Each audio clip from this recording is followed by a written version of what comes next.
Hello friends, today we are going to discuss about the photoelectric effect. So first of all, we discuss about what is meant by photoelectric effect. Here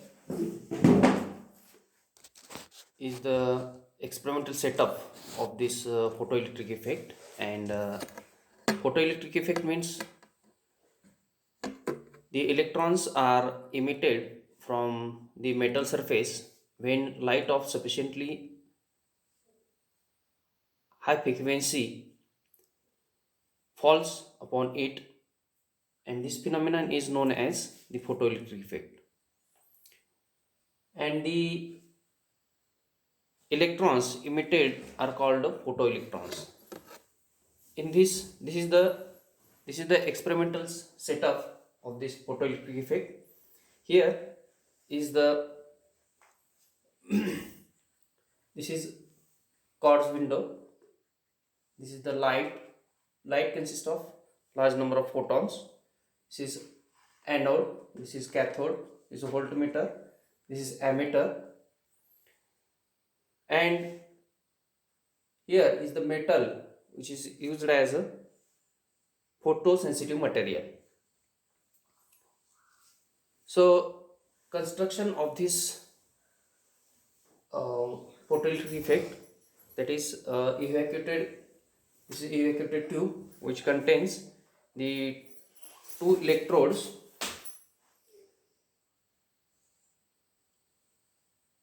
connected to an this external circuit with the metal plate, and whose surface is irradiated as anode, and some of the photoelectrons that emerge from this metal surface towards the cathode, and the sufficiently energy to reach the cathode, which dissipates the negative polarity, and they constitute the current in the circuit, which is measured by the ammeter A. And the working of this photoelectric effect, as the retarding potential is increased, the fewer and fewer electrons get to the cathode and the current drops. Ultimately, when this V equals or exceed a certain value V0 of the order of few volts, then no further electrons strike the cathode and the current ceases, means the current stops. One of the feature of the photoelectric effect is that the energy distribution in the emitted electrons is independent on the intensity of the light. The strong light beam yields more photoelectrons than the weak one of the same frequency. But the average electron energy is same. So there are the laws of photoelectric emissions. The number of photoelectrons ejected, which is directly proportional to the intensity of the light, means the intensity depends upon the number of photoelectrons, means they are the proportionality constant, proportionality, that is number of photoelectrons ejected is directly proportional to the intensity of the, these are the emitted photoelectrons and this is the incident photolight. So the number of photoelectrons ejected is directly proportional to the intensity of this light, and the velocity of this emitted photoelectrons increases when the frequency of the incident light increases. Here the this is the, here the V0 is the stopping potential. Stopping potential means what? The potential difference that stops the electrons reaching the anode and reduces the electrons reaching to this anode.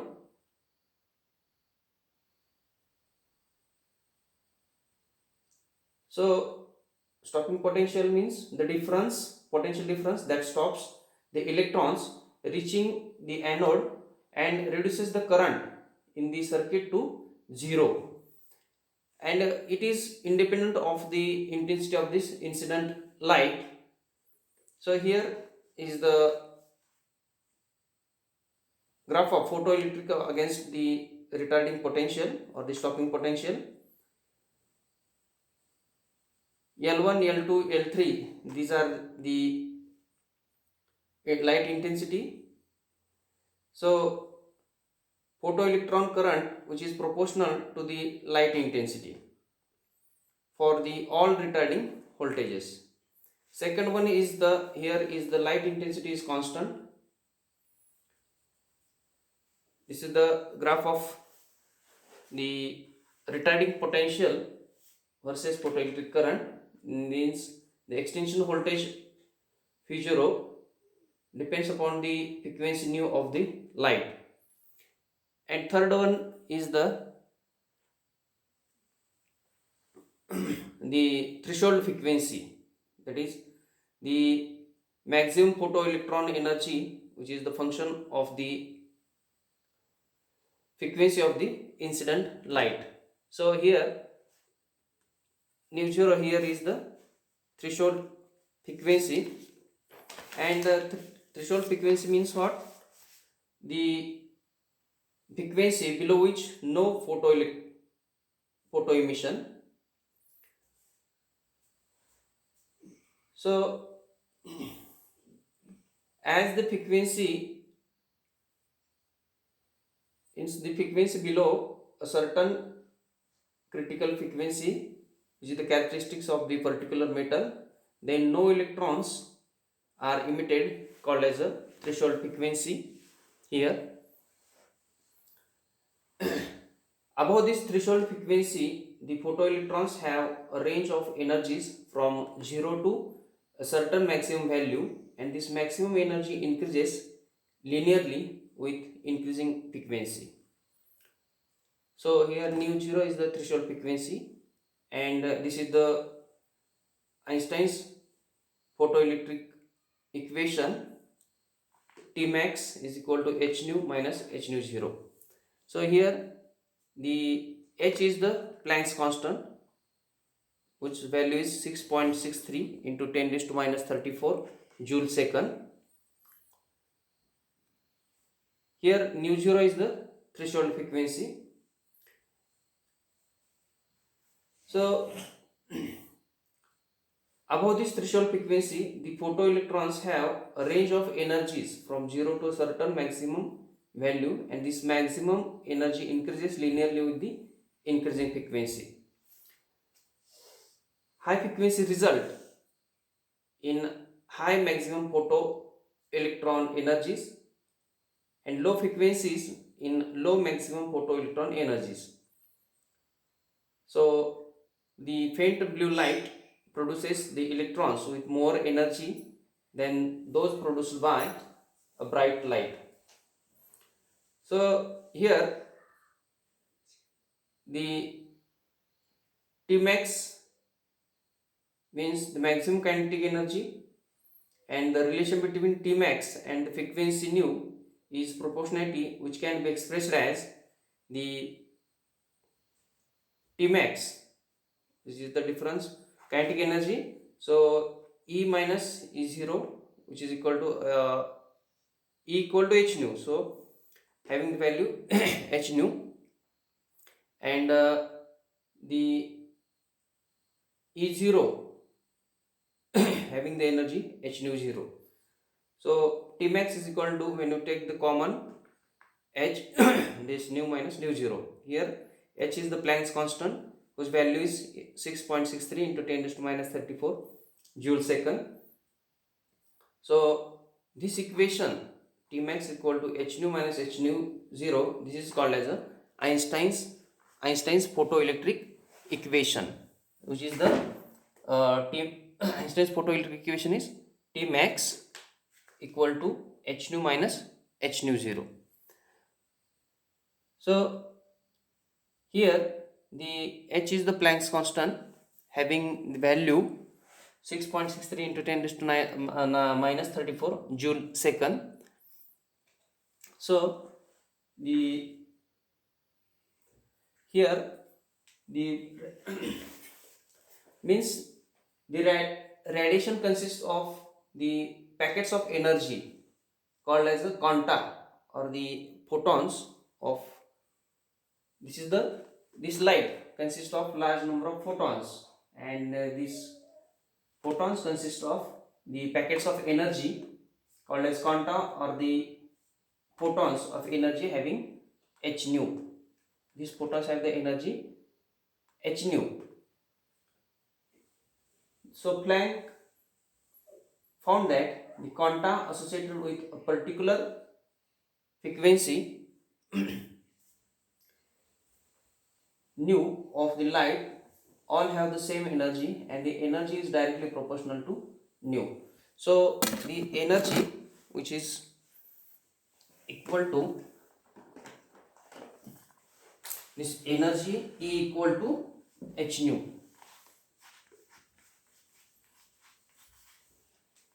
H is the Planck's constant, nu is the frequency.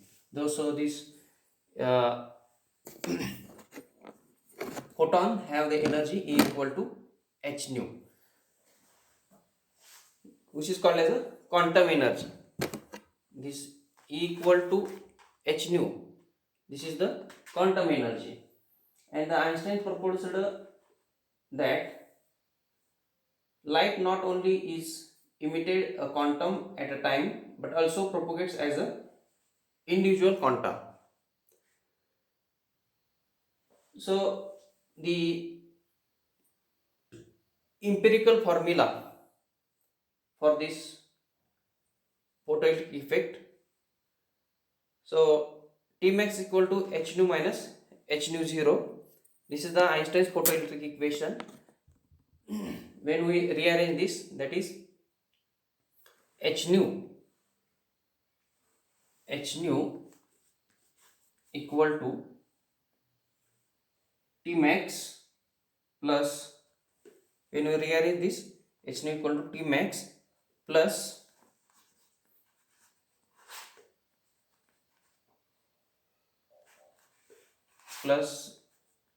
h nu 0, Tmax plus h nu equal to Tmax plus h nu 0. So here h nu is the energy content of each quantum of the incident light.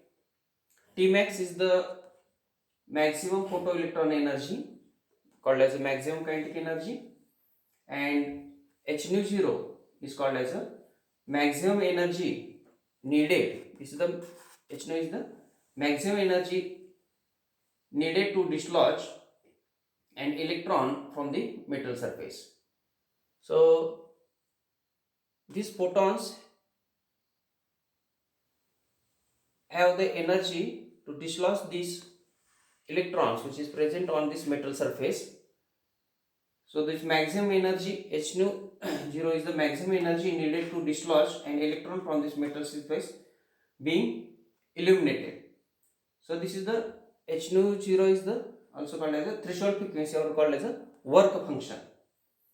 So there must be a maximum energy required by an electron in order to escape from a metal surface. So the energy h nu 0, this is the energy h nu 0, which is the characteristics of this particular surface called as a work function. This is the characteristics of the particular surface is called as a work function. So from this equation, that is h nu equal to T max plus h nu 0, this from this equation we can say that this h nu is the quantum energy and T max is the maximum electron energy, and h nu 0, which is called as the work function of this surface. And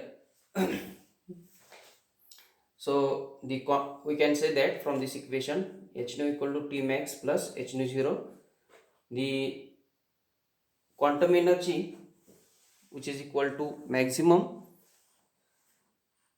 electron energy plus the work function of the surface. So here from this we have discussed about the quantum theory of the light and the Einstein's photoelectric equation T max equal to h nu minus h nu 0. So according to the wave theory, the waves are spread out the from the source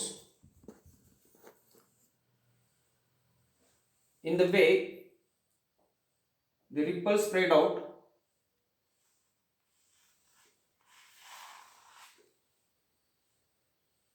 on the surface of the lake when a stone falls into. The energy carried out by the light in this analogy is distributed continuously throughout the wave pattern. But according to the quantum theory, the light spreads out from the surface as a series of localized characteristics of the energy, each sufficiently small, capable of the absorption by the single electron. So the quantum theory of light is unusually successful in explaining the photoelectric effect.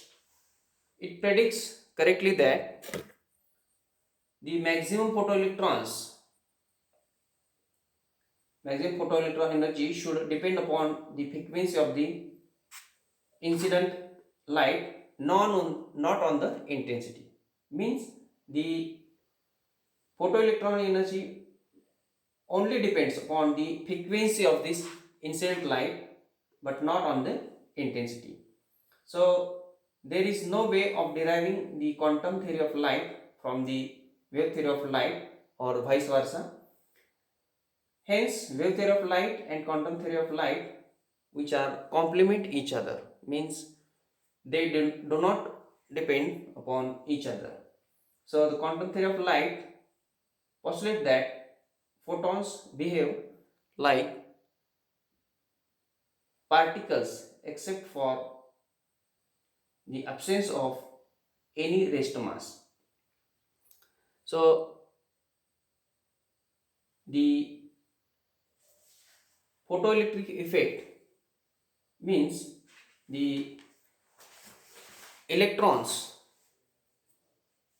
are emitted from the metal surface when light of sufficiently high frequency falls upon it, and this phenomenon is known as the photoelectric effect. And the electrons which are emitted from this metal surface are called as a photoelectrons, and this metal is said to be photosensitive material. So this is about the photoelectric effect. So this is the about the experimental setup and the result of this photoelectric effects. Thank you.